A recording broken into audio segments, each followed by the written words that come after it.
Welcome back to the Real Estate Rat Pack Radio Show with Chris, Joe, and Rob. The crew is taking your calls, so dial in at 1-800-808-5548. And we're back. We're in the middle of a conversation. I'm so glad you could join us. We're over here just busily talking away about Google alerts and crazy stuff that people pull on properties. It's, fascinating. And actually, wanted to get one segment in here that is probably an often misunderstood portion of the FHA loan, which, Chris, I'm going to address with you, which is the 203K as an acquisition. Talk about that. People see a house that needs repairs. They say, I can't deal with that because I don't have the money to repair it. Right. But 203K can be something that could satisfy that. Yeah, and there's a lot of loans out there. You have your 203K, you got your home styles by Freddie Mac, by Fannie Mae, sorry.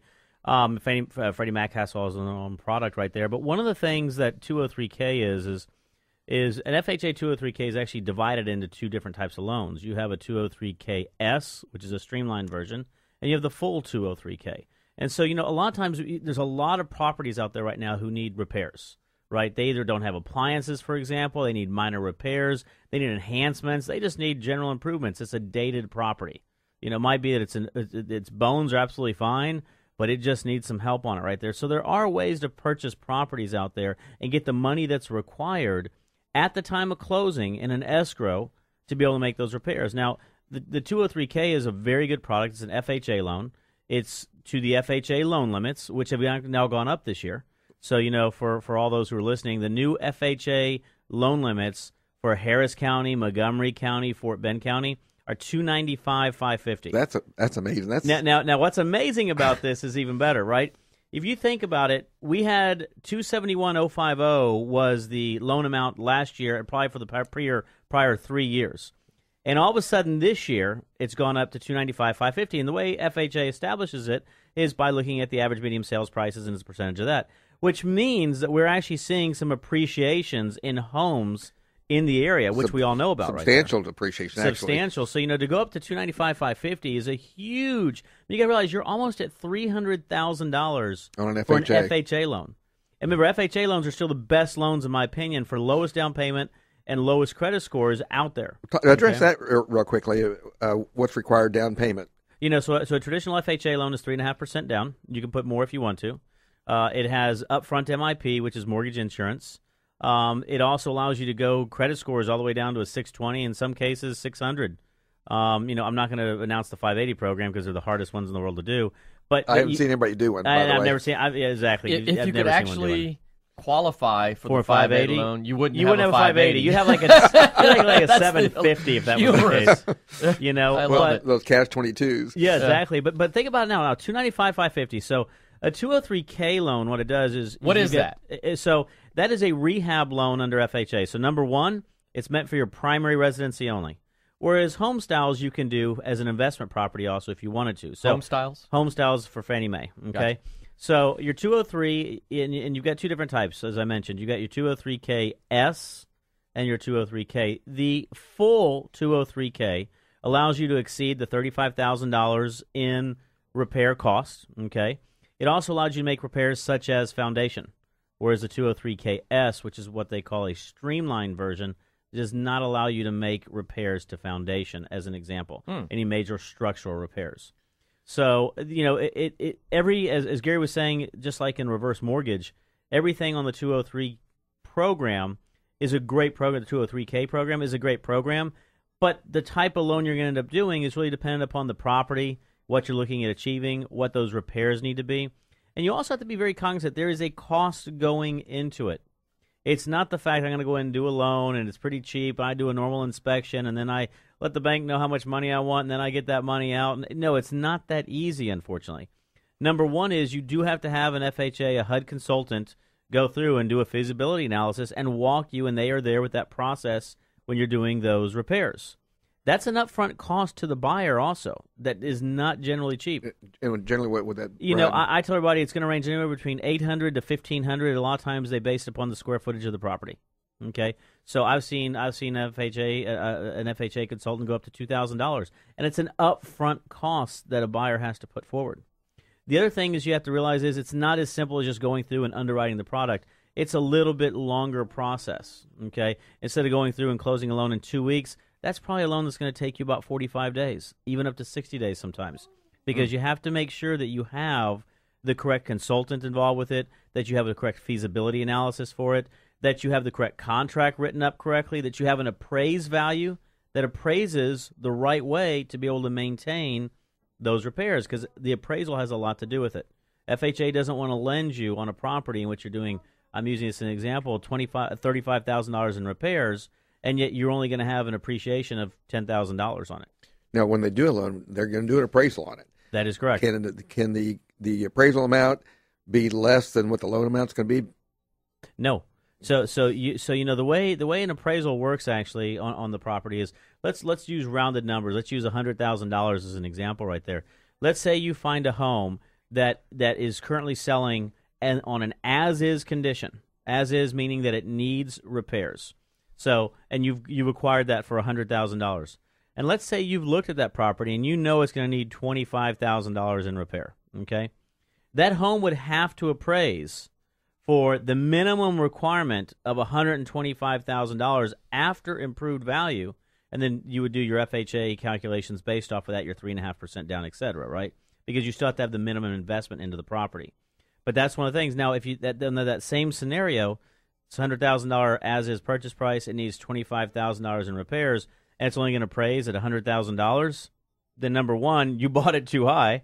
And number two is you're pretty much going to make those repairs out of your pocket because, unfortunately, there's not enough room to be able to make those repairs happen. Because remember, part of it is you're repairing the property to improve the value. And if it doesn't improve the value, then they're not going to authorize you to go ahead and get that rehab. On a full 203K, are you limited? Is there any kind of maximum amount that you can do? 110% of the proposed appraised value. And then you can't exceed really 50% of the cost of the purchase price either, right there. So if it's a $100,000 house, you could have as much as $50,000. That is correct. But it can't be anything more than the 110% of the appraised acquisition. value. Okay. The acquisition. Of the appraised value. That is correct. So there's several things out there you have to look at. Everyone's a little bit different, right? And remember, the 203K, the full 203K, is actually the one that allows you to do more extensive repairs to the property. It's not the streamlined version, but the full version. With the market, being what it was years back, and having a lot of foreclosures hit the market and that sort of thing, are you still seeing? Is this a tool that is used by investors still heavily? Or 203K cannot be used by investors. So remember, I'm sorry, remember. That's right. So You an said it's FHA on loan is their a primary residence only. Gotcha. If you are an investor, you would have to use the Fannie Mae product, for example, which is a home style. We're using that as an example. Home style. So there are products out there. I knew that, and I right. totally forgot. Yeah, no problem. And the home style products are very good products as well. They allow you to do larger loan amounts. They allow you to go up to a 417, which is the conventional loan amount, in the state of Texas. So it allows you to go up to the $417,000 loan amount. You can generally do up to 50% of the cost, So let's say you're buying a home for $200,000 and it needs $200,000 in repairs. As long as it doesn't exceed the purchase price and does not exceed the total combined appraised value, you could do something on a home style product like that. Yeah, let's talk about the streamlined version. Kind of go over what that is, and that's typically where you have a maximum, I think, $35,000. $35,000 is your maximum right there. So, a 203KS, I'll give you a perfect example. It's really meant, let's say, for example, you find, and I'm going through this right now, you find a HUD foreclosure, really good home, really good condition.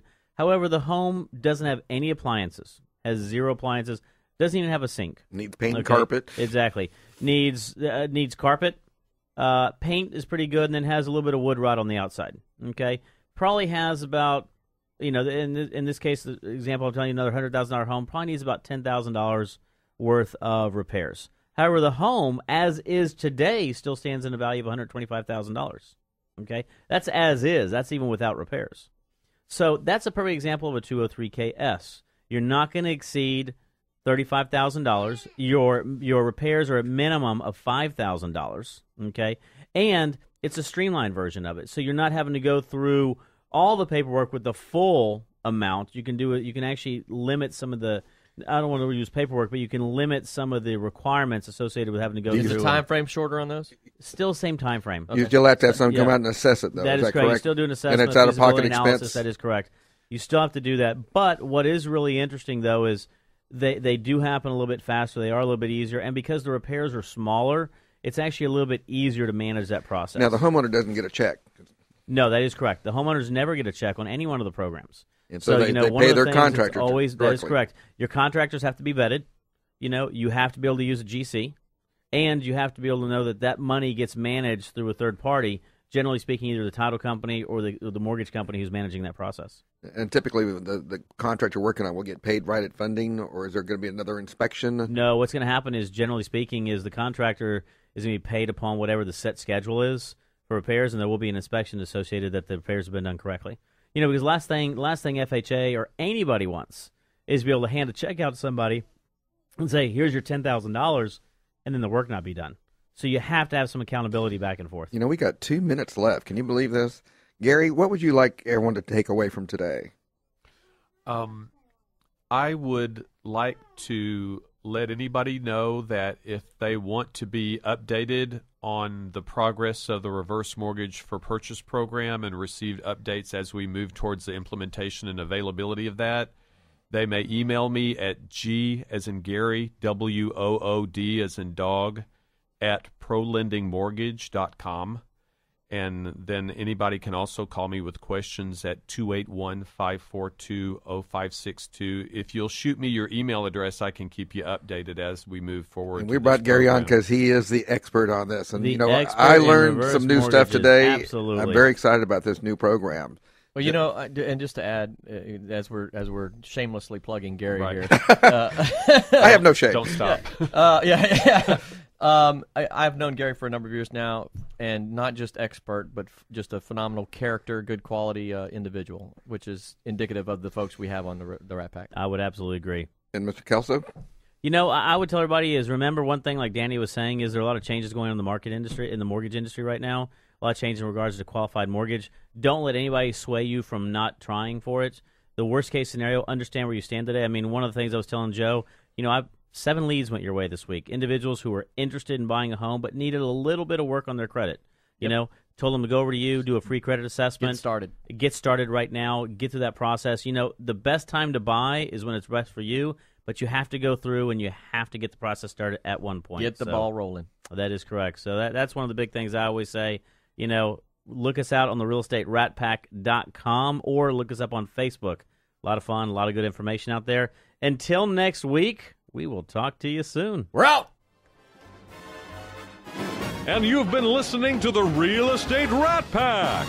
The question is, who's Frank, who's Sammy, who's Dean, and who's the other guy? Chris is Frank, I'm he's Dean. Dean, and I'm Sammy. Yes, that's right. Yeah. So tune in to the really big show every Saturday at 9 a.m. right here on 100.7 The Word, KKHT.